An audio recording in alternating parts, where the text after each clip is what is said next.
All right, we'll start with Michael Grady with Yes Network. Coach, first, just update Bruce Brown, his situation. I know you were a little bit iffy on whether he was available. Do you have any more information in terms of the timetable? Yeah, Bruce is out tonight, but all indications are that he'll play Sunday. This matchup with, again, I know from a Portland perspective, you have more guys to worry about than Kyrie. From your perspective, you got more guys to worry about than Dame. But given their resume and what they've been able to do and accomplish over the course of their careers, how special is a point guard matchup like this? Yeah, I mean, this is two of the very best point guards, two very special players, unique players. They're both they're different in the way they attack. Dame has become such a dominant three-point shooter with incredible range, and Kai has just become a lethal one-on-one scorer at all three levels. So, fascinating matchup, and definitely focal points for both teams' defenses. Greg Logan, Newsday. Hi, Steve. I'm going to ask you some more injury-related questions. Just how did KD come out of the game, and what is expected from him on Sunday? And then also, could you provide an update on Harden and Claxton and where they stand? Kevin came out well. I mean, Kevin, I spoke to him this morning, wanted to play tonight. So I had to be the Grinch and tell him that's not on. But, he feels great and he's progressing. And so, we're really pleased with that. And obviously he was terrific last night and against Toronto. So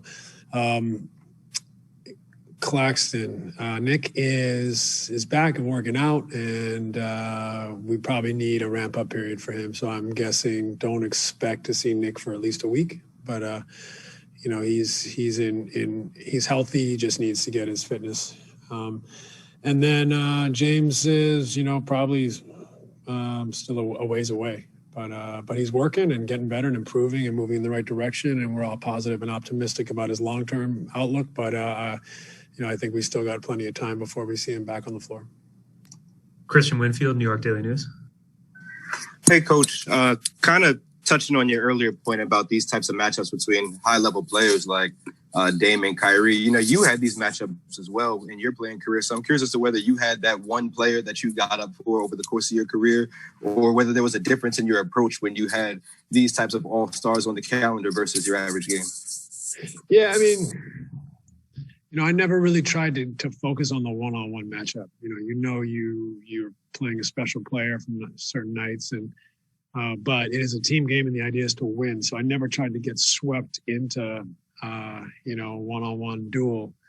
Sometimes it appeared that way, but that was more two guys trying to win the game for the team. And, so that's the important thing to remember here is it's great when guys are capable of going off, but what's really counts is how can they affect winning. And so, both these guys can put their team on their back and affect winning.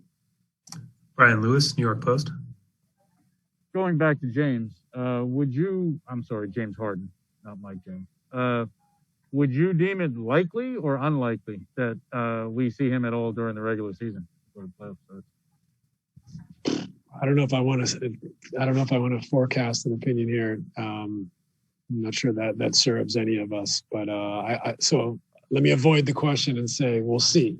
I'm not 100% certain he will or he won't. It really is, and that's true. That's true. But I just don't want him to make a guess one side or the other, because I don't think it serves anyone, because it's out of our control. We're really waiting to see how he responds and how he heals and how he, quickly gets there, and then how quickly can he handle high intensity NBA level work. So I'll have to say, we'll see. But both are possible.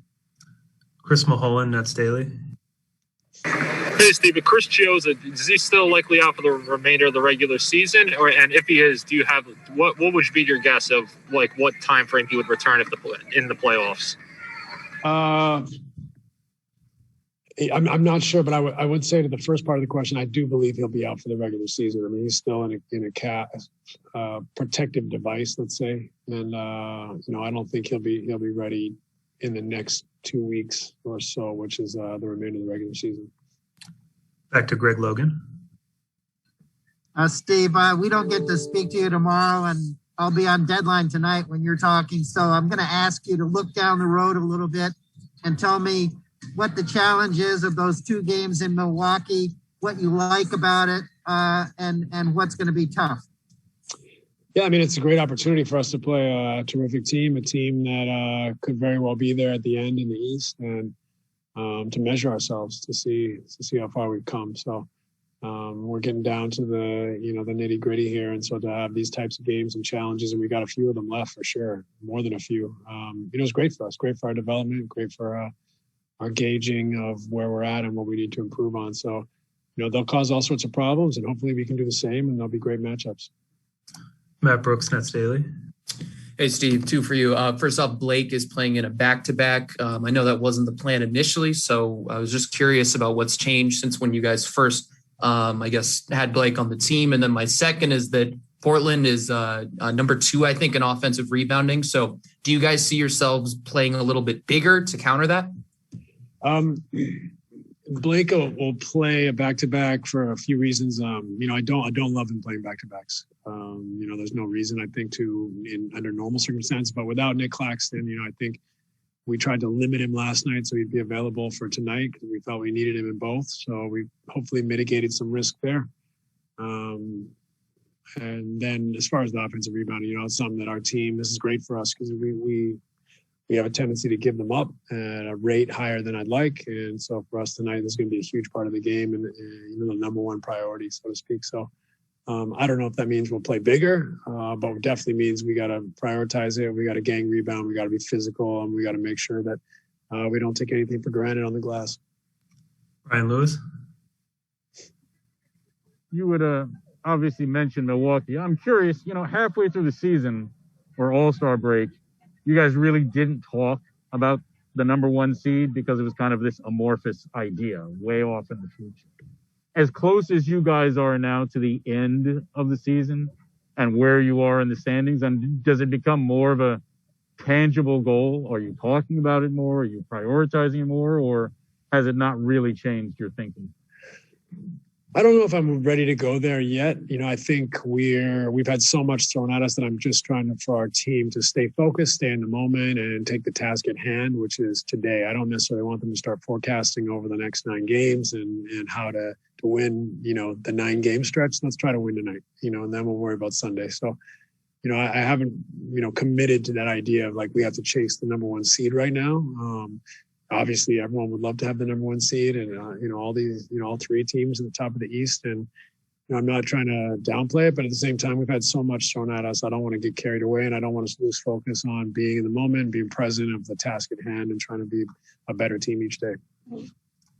Last question, Jim Conlon, RCB Sport Ireland.